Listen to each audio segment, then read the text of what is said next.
just heard is the President of the United States just lying right there.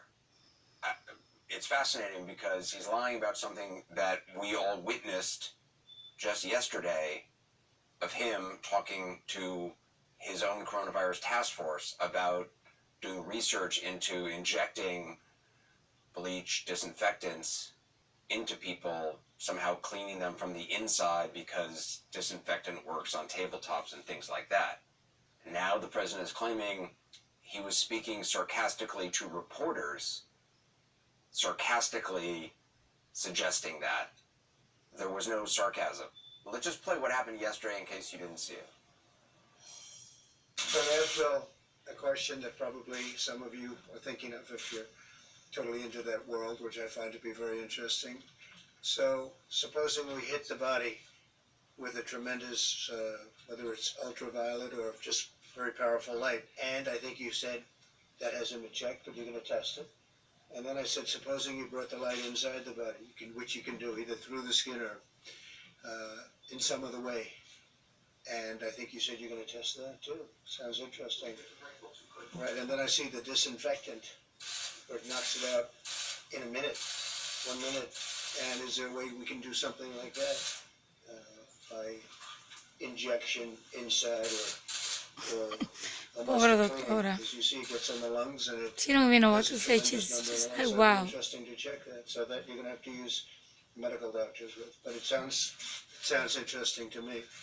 So we'll see. But the whole concept of the light, the way it kills it in 1 minute, that's pretty powerful. Mr. President, after the presentation we just saw about the heat and the humidity, is it dangerous for you to make people think they would be safe by going outside in the heat, considering that so many people are dying in Florida, considering that this virus has had an outbreak in Singapore, places that are hot and are humid?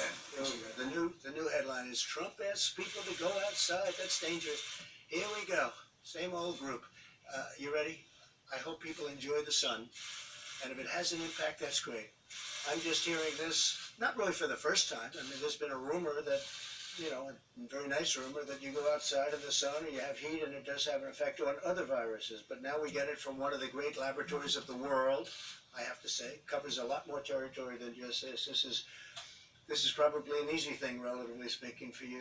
I would like you to speak to the medical doctors to see if there's any way that you can apply light and heat to cure.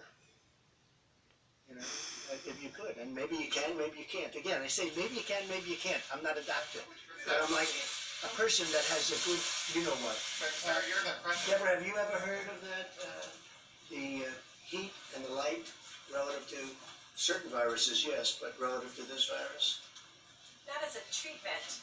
I mean, certainly fever is a good thing. When you have a fever, it helps your body respond. But not as I've not seen heat or light. I think it's a great thing to look at. I mean, okay? Respectfully, sir, you're the president, and people tuning into these briefings, they want to get information and guidance and want to know what to do. They're not looking for rumors. I'm the president, and you're fake news. And you know what I'll say to you? I'll say very nicely, I know you well. I know you well, because I know the guy. I see what he writes. He's a total faker. So are you ready? Are you ready? Are you ready? It's just a suggestion from a brilliant lab by a very, very smart, perhaps brilliant man. He's talking about sun, he's talking about heat, and you see the numbers. So that's it. That's all I have. I'm just here to present talent. I'm here to present ideas, because we want ideas to get rid of this thing. And if heat is good, and if sunlight is good, that's a great thing as far as I'm concerned. So now, Gloria, the president is saying he wasn't talking to Bill Bryan and Dr. Birx, who he was clearly talking to, because we just saw it with our own eyes and we heard it with our ears. And he now says he wasn't doing that. He was actually talking to reporters, and he was sarcastically talking about injecting disinfectants in a sarcastic way to reporters, none of which is true.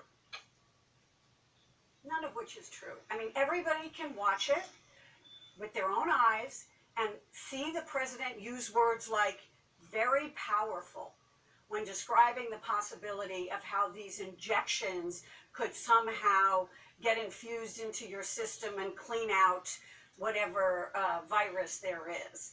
I mean, people can see this. This is doublespeak. This is ridiculous.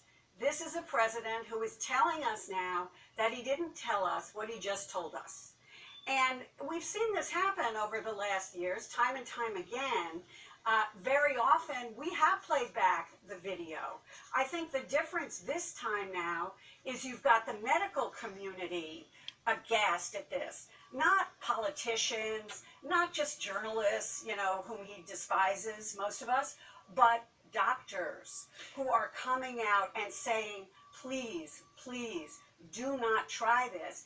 And he had to find a way to wiggle out of it. Only there isn't any way. But you know what's use sad? The word sarcastic, Anderson? Yeah.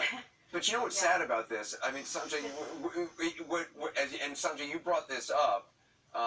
The medical, Gloria's right. The medical community, obviously, it doesn't even take a medical degree to know. But yes, doctors, scientists are all saying, of course, this is ludicrous. Please don't try this at home. Lysol put out a statement saying, don't use our products internally. But what's sad is it's actually not the president's immediate medical team or scientific team, because they are all scared of being removed or being sidelined or being sent into exile, like, Secretary Azar. I mean, how often have you seen him at the podium, or, sent into Siberia somewhere? The idea that, the nation's top scientists have to be careful about the facts that they present to the American people because they're afraid of and concerned of what the president is going to kneecap them, essentially. And I mean, that's dangerous in and of itself. No question, Anderson. I mean, Ambassador Birx is one of the foremost HIV/AIDS researchers in the world. Dr. Hahn, FDA commissioner, was the head of the MD Anderson Cancer Center, one of the foremost cancer centers in the world. I mean, these are top-notch people who clearly knew exactly what was going on, and that this had absolutely no merit, was potentially not potentially, is dangerous to suggest that people could ingest or inject disinfectants into their body.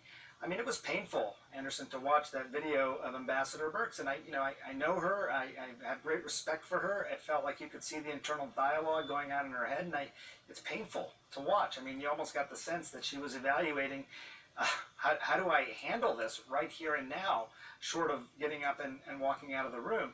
I mean, it's a real collision. We see these minor collisions sometimes between science and politics, as Gloria mentioned. Usually, the data, the evidence, the facts win out. I mean, evidence is evidence. But sometimes you see a major collision like this, and it's tough. To her credit, in that video, she's not nodding her head, which, I mean, frankly, a lot of the other officials around the president, that's what they do. They, remember when he went to the CDC and he, said that anybody who wants a test can get a test. There were a lot of people just standing there nodding their heads when, in fact, that wasn't the case at all. And so, again, Gloria, to me, it's just sad to see the President of the United States, any President of the United States, but that the President of the United States, live on television, well, it was tape turned, so it was just moments ago, at a signing, just blatantly making up something, I think on the fly, because earlier the White House said nothing about it being a sarcastic comment to reporters, so they hadn't lined up their lies. They came up with a different lie. But this lie, the president, to watch him in real time just lie like a 5-year-old child who's been caught doing something and just makes up, when cornered, a ridiculous lie that everybody knows it's just a lie. I mean, it's just sad.